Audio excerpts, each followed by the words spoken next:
welcome to another episode of Hope-Filled Highlights. I'm Barbara Lapointe, your host and coach, and I host healing conversations with very special people. Today, I am delighted to be sharing a healing space with Hince. Anne describes herself as a human like any other, but had a childhood with plenty of trauma, early trauma, and dysfunction. Today, she is a professional speaker, author, and spiritual teacher, and shares that she can show us the path from inner turmoil to inner peace and calm. Welcome, Anne. Thank you, Barbara. It's lovely to be here. Yeah, so nice to be with you. I am delighted, and I feel like just this warm energy coming from you. And I know that you have your own story, and there's such empowerment in sharing our stories. So I invite you to share your story with our audience. Okay, thank you. Well, I know you talk a lot about trauma on this podcast, and I don't think I had as much trauma as some of the ones that people that you've talked to, but I had some for sure. I was born first off with my right foot up against my right shin. So the first 6 weeks of my life were physical therapy. And then I was handed over for adoption into a family that had just suffered a trauma because they had adopted a boy who was now 2, and then they adopted another little girl, and the birth mother changed her mind at 6 months. So they had handed this little girl back, and I was the replacement into that family. So obviously it would have been hard for my mother or father to connect with me in case my birth mother did the same thing. I just want to hop in here and just say that today has been a big theme of inherited family trauma. And from a lens of inherited family trauma, that is significant trauma that you just described. And also significant break in the bond with your biological parents. I just thought I would share that would be my feeling on it. And now invite you to continue. Thank you. Yeah, I realize at this point that there was a lot of suppressed trauma in that I wasn't aware of until many, many years later. But yes, then my birth mother didn't change her mind. So at 6 months old, we started to travel around the world because we did that for my dad's work. So we moved to Barbados first, then to Sierra Leone in West Africa. And while I was there, we had a house fire. And I was the one who woke up to find the flames coming through the wall. And yeah. I'm just curious. I think I didn't tell you that I'd interrupt you today. But how old were you when you had this house fire? About 3 or 4. Okay, so all of this occurring before the age of 6. Carry on. Yes. Then we moved from there. We moved to Hong Kong. And when I was 9, I was sent to boarding school in England from Hong Kong, because my brother was at boarding school, and so he was at a boys' boarding school, and I was sent to the same boarding school. So I was the first girl boarder at a boys' boarding school, and I was there for 2 years, and I was teased horrifically, mercilessly, endlessly for those 2 years. So that was certainly trauma. And then through my teenage years, both my parents became alcoholics. They'd always drunk a lot, and they smoked endlessly, but they drank more and more through those teenage years. And my dad could probably be called a narcissist. I actually stopped talking a lot. I actually held myself back because there wasn't any point giving my opinion because it was always wrong. And he had a lot of anger issues. So, it's actually funny hearing my boys talk about someone who's angry these days, because I'll look at them, it's like, that's not angry. They might be a little frustrated, but my dad used to seethe with anger, right? The spittle would come out of his mouth. So I was very used to walking on eggshells. And then when I was 19, I woke up one morning and found my mother dead in the bathroom. So that was kind of the big trauma. And I just went on with life the way I had with all the others because I didn't know what else to do. I just carried on with life. I suppressed it all, repressed it all, and just carried on. And if I might ask, how did your mother pass away? She had throat and lung cancer from smoking and drinking, and she had tumors in her throat, and one of them burst that night. And you found her. I did, yes. I was alone in the house at the time, other than her. So, yes. It was not fun. So just to confirm, I'm hearing a whole series of big T traumas, significant traumas. And so, so where are we at in your story now? Now that you're 19 and you found your mother passed away Well, in the back. I just carried on. I mean, I dealt with it all and carried on with life. I moved out to California when I was 21, became a software engineer, got married, had kids. And I did a lot of nutritional type things because I had a lot of digestive issues. And I did, worked on the outside by changing my diet and doing all sorts of things, fasts and cleanses and things to try and help my digestive issues. And it did somewhat, but things would always seem to resort back to how they had been. So it wasn't until I was in my late 30s and I had a business altercation with a couple of other mothers at school. They were self-confident, self-assured, authority type women. And I was not. I was this fearful, this fearful mother. And they thought I'd done something wrong. And my mind just kept spinning over and over and over what they had done for days, or what I had done, what they had said. And I couldn't let it go. And that's when I realized, I don't think this is normal. I don't think other people would do this. And it felt like how I would react when my dad would shout at me and tell me I'd done something wrong. So that's when I realized maybe there's something from childhood that I need to look at, which is so funny now because there was so much that I needed to look at. But that was the first inkling that, I could maybe do something about it. But I didn't know what to do. So I didn't do anything right away, but I ended up going to a doctor's appointment, and he was a holistic physician. And he recognized I was more stressed than I should be because I was a stay-at-home mother with 2 young boys. And he asked me what my stress level was, and it was an 8 out of 10. And then he asked me why. And it was that question that made me realize, oh, it's my mother's death 20 years before this now, because the tears were still just under the surface. So that's when he worked with this technique. It's called EFT, which is short for Emotional Freedom Technique. It's also called tapping.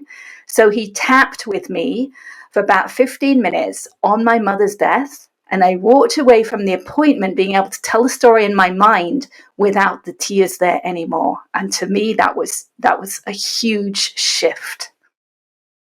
So this wasn't like your regular medical doctor that you popped in to see. No, he was a holistic physician, and he happened to know this technique. Yes. And so by doing this tapping on this significant event, the first one that came up in your mind, he sort of took the charge out of that event for you? Absolutely. That's what I would say. He took the emotional charge out of the event. Yes. Now, obviously, it was only the first layer, the first level, because more aspects came up later.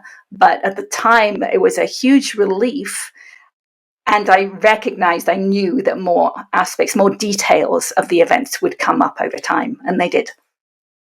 Oh, this is fascinating. I'm really on the edge of my seat because this is very, very interesting and very relevant because we all have a lot of trauma. And, trauma is it's a fact of life, but not a life sentence. So your experience with EFT started you on a different pathway, I would imagine. It did. I went home that day and I went online and I learned how to use it because it was given away for free by Gary Craig, who developed it. So anyone could go online and learn it. So I did. It's easy to learn. It's very simple. And I wanted to check it out. And at the time, I had a 17-year-old cat. And we were just being told that he needed to have a daily saline shot, like an injection. And I hated injections. I'd never given one before. And the first time I gave him one, my hand was shaking so much. It was just crazy. I wasn't going to be able to do it on a daily basis because I was so afraid of doing it. So I thought, well, I'll check out this technique. So I tapped. I tapped about my fear of giving him the shot, my fear of hurting him, my hand shaking, and my memories from injections, because I had a lot from living around the world. And the next day when I gave him the shot, the needle just slid right in. All that fear that had been inside of me the previous day had just gone. And that's when I realized freedom is on the other side of these emotions. And that's where I want to be. I want to get to the other side. And so that's what started me. I realized then it's a deceptively powerful technique, right? It doesn't look like it's doing much because we're just tapping on different places in our body as we're talking through something that happened. But it's that tapping that's releasing that emotional charge from the body. That's incredible, because I love the name, the emotional freedom technique. And I heard you say something about it when I was doing a bit of research about you. I heard you say that our bodies store the negative, but not the positive. And I was intrigued about that, because you're tapping out the negative, I would presume.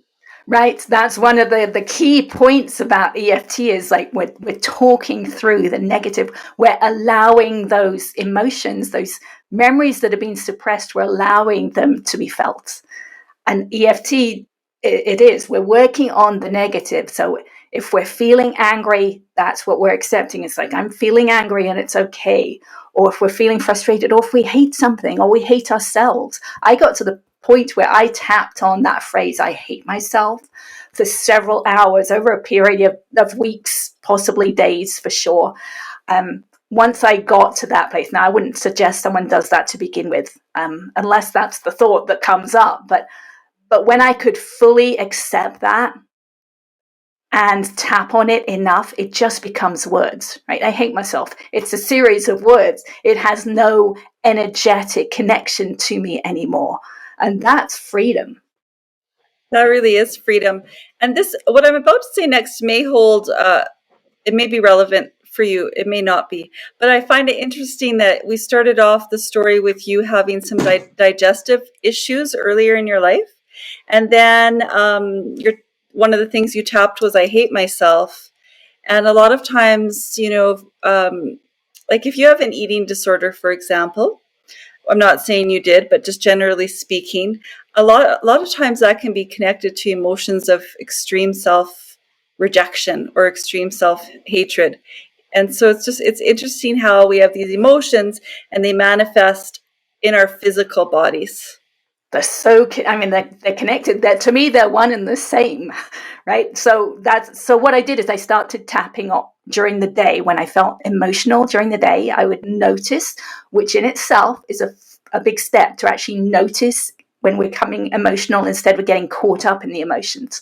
So I would notice that and I would tap, and I could tell that things were shifting and I wanted more. So I wrote down every emotional memory I could think of from my childhood and beyond. And it was several pages. I don't remember how many now, but it was the events that had happened, but it was also beliefs that I had, right, from my childhood, like I'm not lovable, I hate myself, those kind of things as well. And I tapped through one each night for about an hour to an hour and a half each night until I had gone through them all.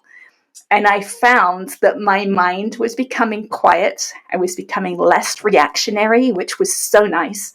We use that phrase, highly strung. I would say that I probably was highly strung. And this is releasing those strings. It's releasing the tension on those strings. So that was happening over time. And I noticed that it's actually expanding the awareness. So when I started, I wasn't aware of the physical sensations attached to, like, the stomach issues. I wasn't aware of that connection.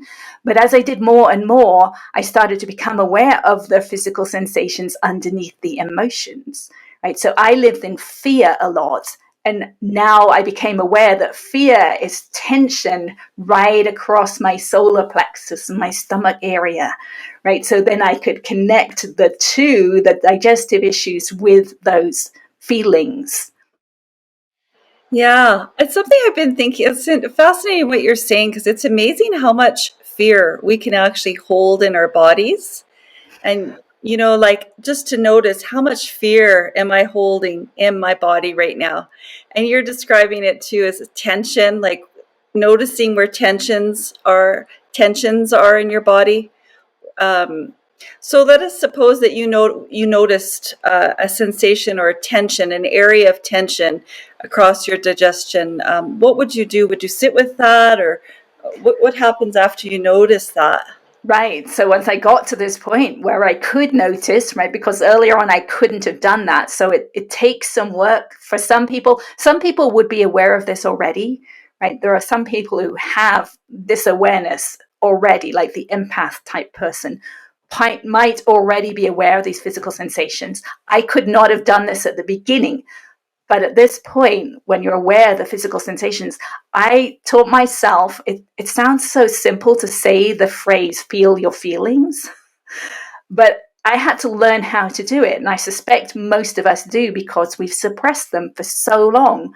So I actually had to stop and actually stand like a statue. So when I was aware of the sensation, so the fear sitting in my stomach or my solar plexus, I would put my awareness on it, like focus on that tension and stop moving and stop breathing.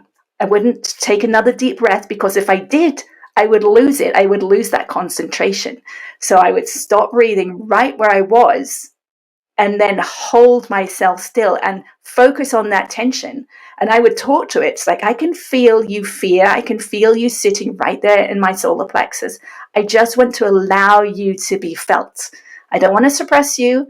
I don't want you to change. I just want to feel you and allow you to be felt. And then at some point, I'd need to take a deep breath, and or there would be a shift at the same time.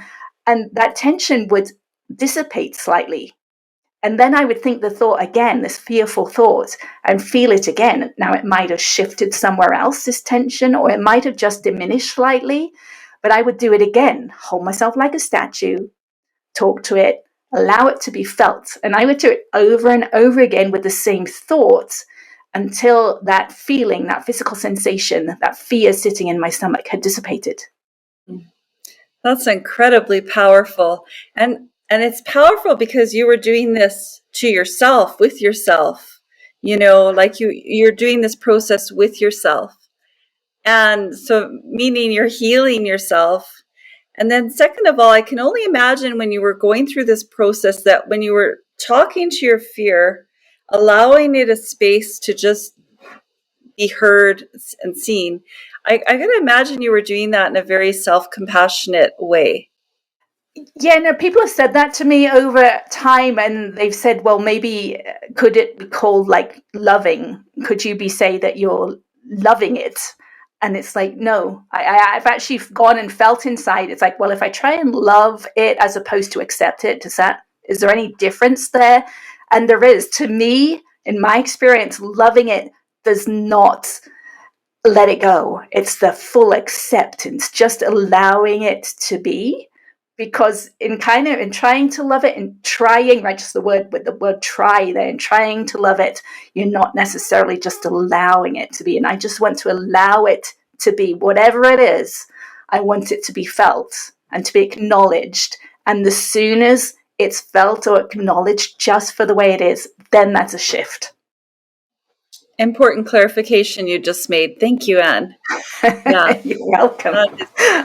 Yeah, I think that's okay. So, where do we go next now in Well, your I story? started doing this every day now, like during the day. If I noticed I was feeling emotional, I was like, okay, where's those sensations? And I would feel them.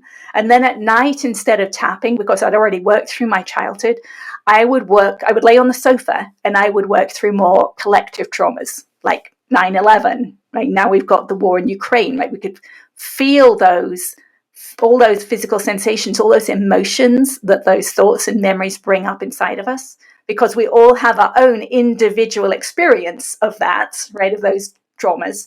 So I would feel all those sensations and just allow them to be felt. And then I would do it over and over again.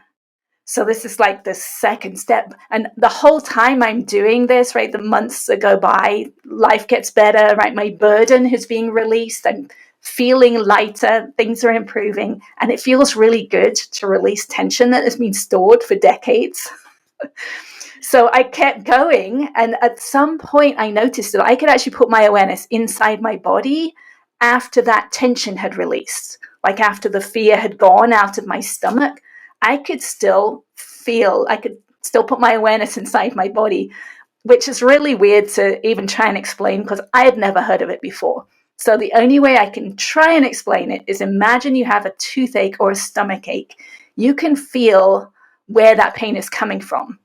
But once the pain has dissipated, you can't focus, you can't get your awareness back on that exact place again, because Yeah. there's nothing calling your attention to it. So I found that I could like go inside my body. And then I started playing with that. Well, what can I do now? Can I do it again? And I found that I could.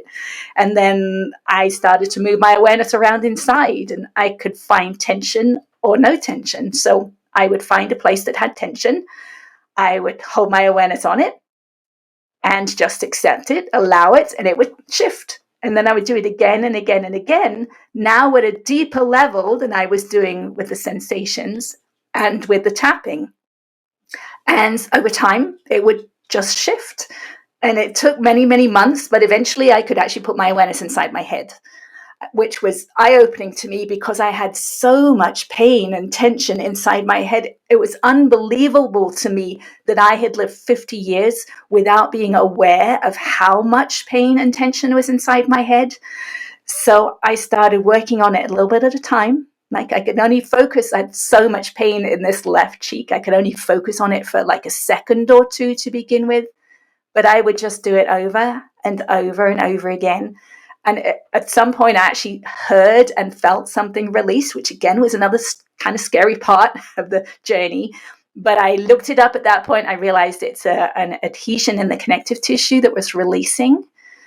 So it was okay. So I knew I could do that. So I just kept doing it, kept releasing more and more tension. And at some point, I could actually feel my bones in my skull relax into what I now know is a more aligned position. But it was releasing that tension. So that's why it was so great to have those x-rays taken last year compared to 2013, and actually see that the bones themselves have shifted. My eye sockets have aligned. My jaw was way off to the side, and it's now much more centered. And my neck is way straighter than it used to be. So we have so much power within us. That's really incredible and really hopeful. And we can talk more about the x-rays and this sort of alignment in your body that is amazing that you gave to yourself in a minute. But I just want to clarify, when you're going through this slow down process of bringing the awareness into your body, and it kind of blew my mind when you said you could bring the awareness into your head. I was like, wow, I can't imagine doing that, but I can imagine bringing my awareness into my heart space or my stomach or even my jaw, for example. Once you do that and you feel a shift or the tension release, are you replacing it with something else, or are you just allowing the process to happen? Like, are you replacing it then? Does it get replaced with a positive energy or a kind intention? I'm just Yeah, curious. that's a great question, and it was a question I had early on in the journey. Right? Do I need to do that? And now that I'm at the place I am, right, and I can sense inside, I know that when we release the tension in the connective tissue, underneath it's light. The light's already there. The tension is the darkness, and once we release the tension, the light is already there. So we don't need to do anything like that. It's just already there. And even earlier on in the process, right, doing the tapping and letting go of the negative beliefs and everything, as soon as that happens, a more positive thought comes in automatically. Like compassion arises automatically. And, I had never experienced that before in my life. It's like, how do you find compassion if you don't feel like you're compassionate because you've got all this trauma inside of you? Well, it just comes naturally as you release the burden. It just arises. It's just there underneath the darkness. I'm so glad I asked, because that is so incredibly luminous and beautiful what you just shared. Like, to just imagine that the light is there organically and naturally, and you don't have to force it. Like, that is so beautiful and just like, wow, I'm wowed by that.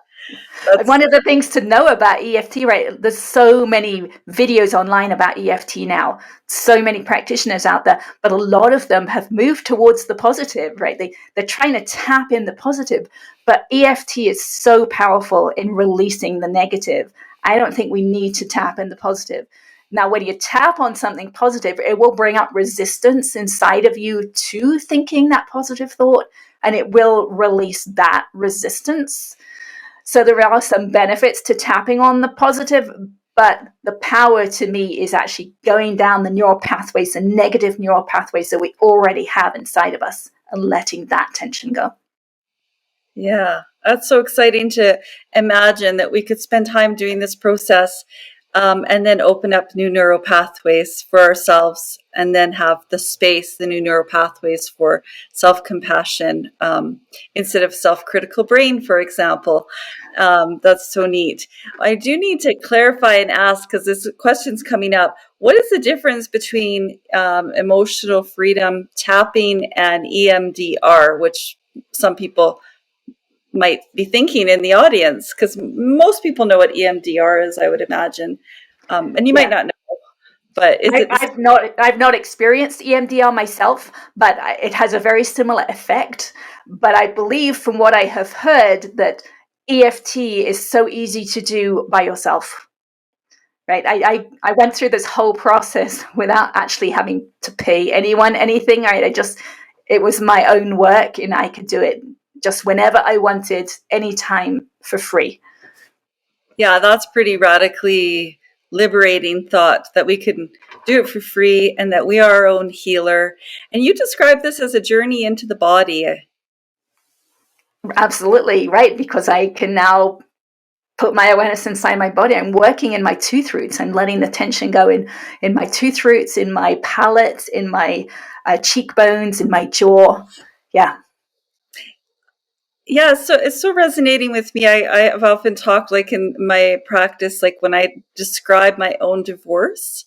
I remember when I was going through my divorce, I couldn't figure it out at the time because that's a different timeline. It's in the past. But honestly, it was so weird that my face hurt. Like I literally felt like my whole face was just being contorted in pain. And it's just weird to think that your face would hurt. So when you talk about roots in your jaw and going inside of your head, and Yeah, so that, I almost think that's where most of our trauma actually starts, in childhood, right? When we're experiencing a feeling, right, which we have a facial expression, but we're not allowed to express it. We're not allowed to say what we're thinking, right? If we're thinking something's wrong or shouldn't be happening, we hold it inside, that tension inside in our connective tissue and our fascia, and it gets stored there. So that's, I believe, so much of my work has been releasing in the face. And what you just said was so interesting, because I know a mother who was at the school that my boys were at, and she went through a divorce at the time. And I remember seeing her afterwards, and her face was almost shrunken in the middle, because I think she had been holding so much pain and tension from the experience. yeah. Yeah. Yeah, that's really, that's really fascinating. Like yeah, it was so confusing to me at the time. Like, just how could my face hurt? I definitely see that now. Yeah. So I want to open it up a little bit, because you call yourself a spiritual teacher, and you wrote a book called A Pathway to Insight, um, which even includes some descriptions about opening your inner eye, and I get a sense that you could share some important things about that with our audience. Sure. I mean, I know that the phrase inner eye, third eye, right? It's thrown about in different circles, and it sounds really weird. And but that's what this is doing, right? I'm actually opening up the ability to see inside my body, which I believe is the original meaning of the word insight, inward sight or inner sight, inside sight. It makes sense when you think about it. Yes, yes. So, and it's not easy to do, right? It takes a lot of inner work to get to the place. And even once I was able to go inside in one area, it didn't mean I could go anywhere else. I had to work to release that inner eye to be able to see in all sorts of different areas in my body. And those places I have not yet found, right?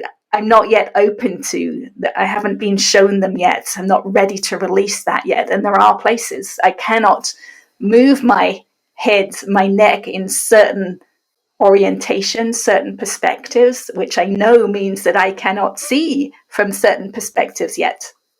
Because as within, so without is so true. It's just amazingly true.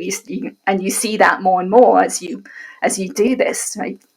Because there's so many aspects to that, right? So I can sense energy inside of me, so I can sense energy outside of me.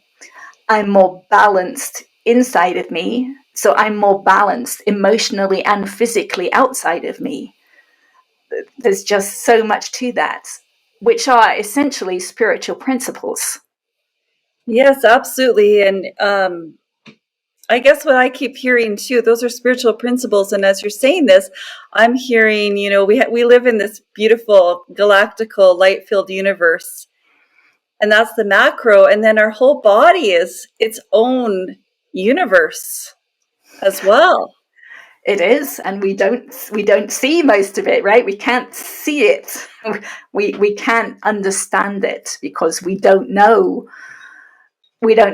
about it. Right? So the other aspect of that, which I've realized through this work, and I've tried to translate my experience with the words that we hear in religion and spiritual texts. So I believe that I am looking through the connective tissue, and I believe that is where the soul resides.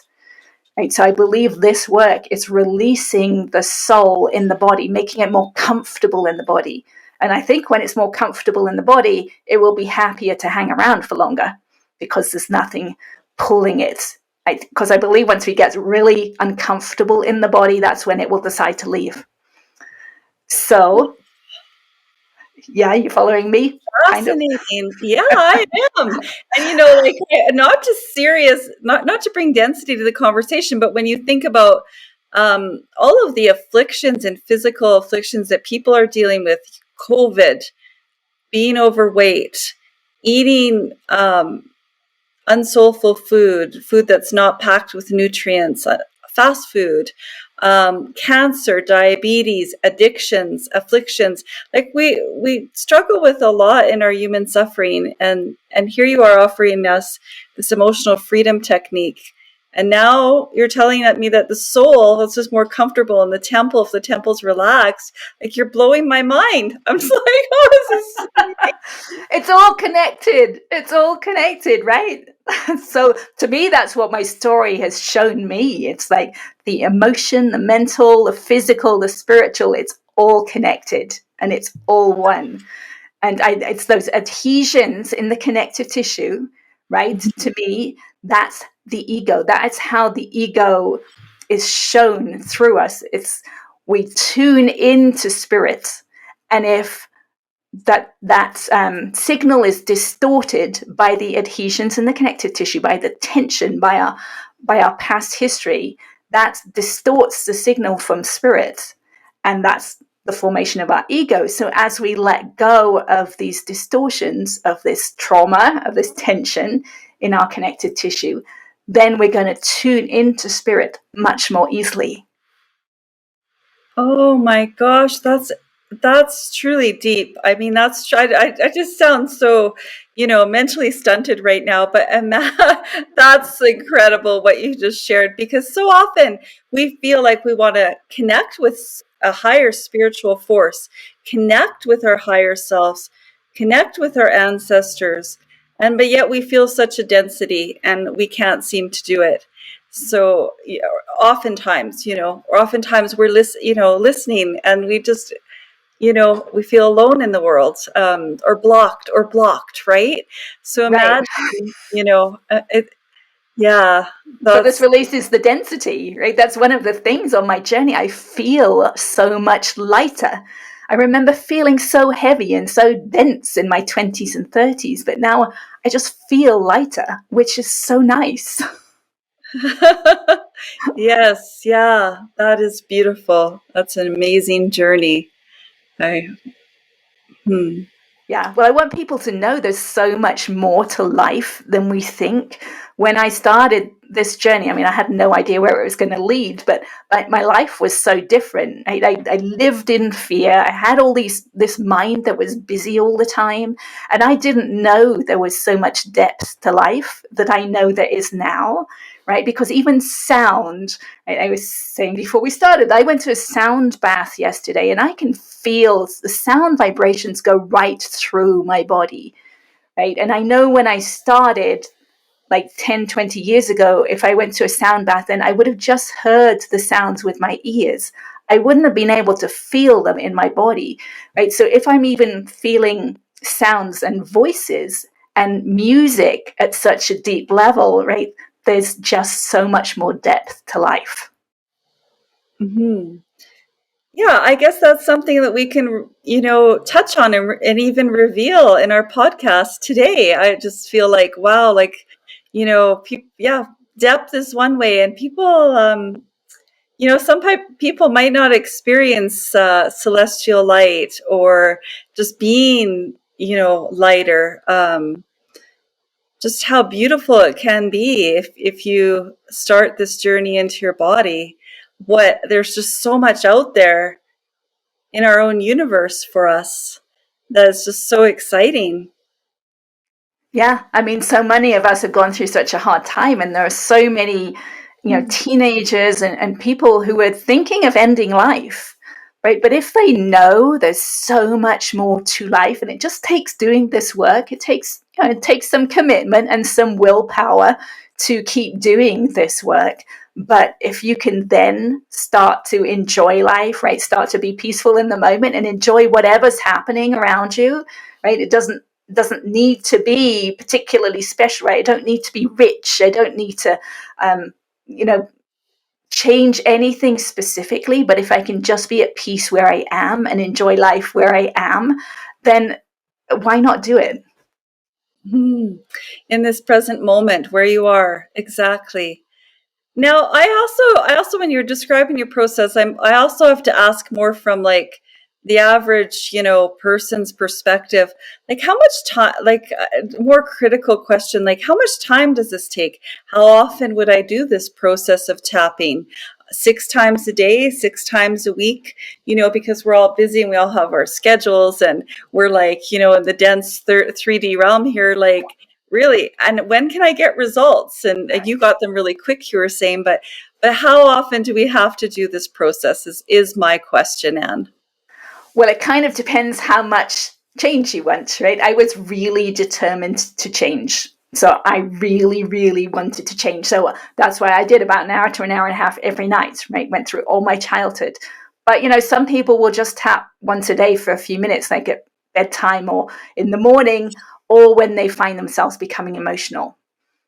But that's not going to do the deep changes that actually going back and looking at your history is going to make.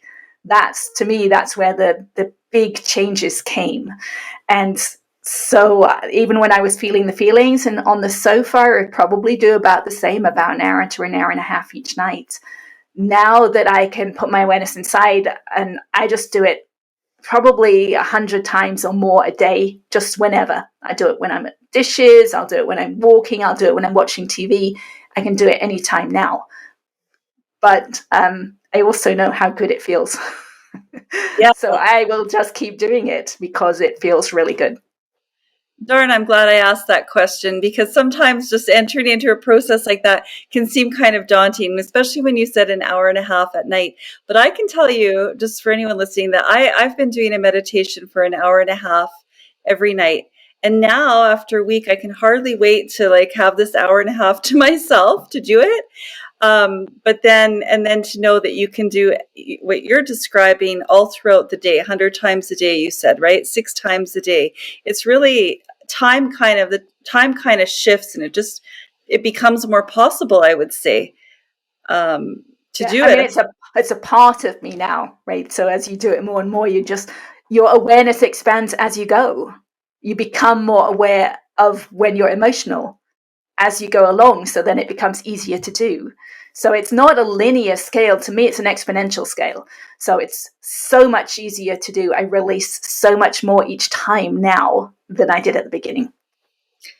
Excellent. And I also want to underscore, Anne, that I think is a major takeaway when you made the suggestion to make a list of every childhood, every experience in your life that was emotionally charged from childhood all the way up to present day. I think that, and if it's 3 pages or 10 pages or 20 pages, but that is, really a powerful beginning. I think that's a great suggestion. I love that you did that. And we can all do that.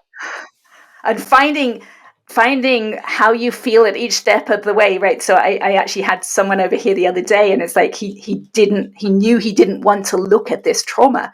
So that would be the first place. I have so much resistance, right? You would tap with EFT on the phrase, I have so much resistance to looking at this trauma, and just allow the resistance to be okay. That will release the resistance. And then the willingness to look at the trauma is greater. So you just have to find your truth at each moment. That's just brilliant. I mean, I'm like, I can't even say anything. I'm so in awe. Honestly, I wish I could chat with you for hours and hours, but we've been in this healing space together for about, almost an hour. So I just ask you to share anything that you want that emerges in terms of a healing truth for our viewers, or something that you'd like to leave them with as a spiritual or energetic gift, or you can just tell us what California is like and what the guy down the street has to say. What I love to share is because a lot of times we think we are not in control of things that are happening, right? We think someone else is to blame, or we watch the news and we don't think there's any part of us in that. But the part of us in everything that's happening is how we feel about it. So even if we're watching a couple argue and it's nothing to do with us, if we're feeling fearful because we're watching them arguing or we're listening to what they're saying, we can work on those feelings.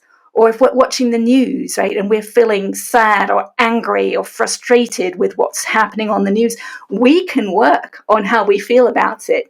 And we can come to peace inside of ourselves over something that's happening outside of us. That's a miracle. That is truly a miracle. And also, I would say thank you for that. I acknowledge that you just said that. It was beautiful. It's also really powerful in this present moment of time on the planet, where we're going through a lot of shifts in consciousness, just in my opinion, and that we do see things that might scare us or trigger us outside of us. And it's just, it's amazing to think that we can shift in perspective to say that, we always want to say that's not us, that's them. But to know that we are all connected and that we're all connected. And so the work you're actually doing can actually also change the planet and help us. It can change humanity and help shift humanity. So it's wonderful that it's helped you, and is helping you and can help me release trauma, but it actually can help shift humanity.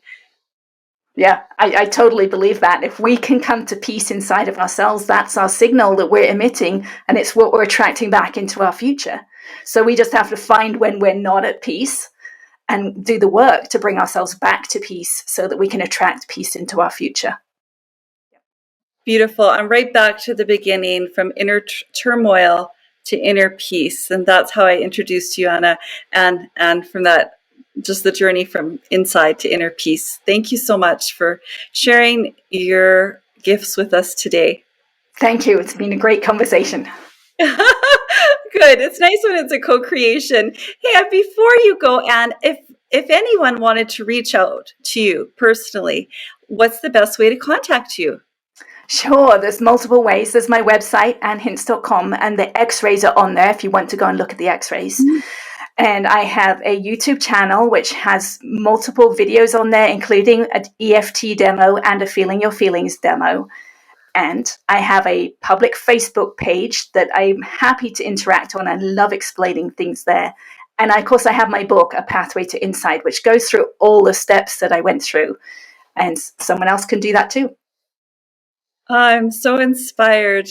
All right. I want to thank you again, and also thank our audience for tuning in.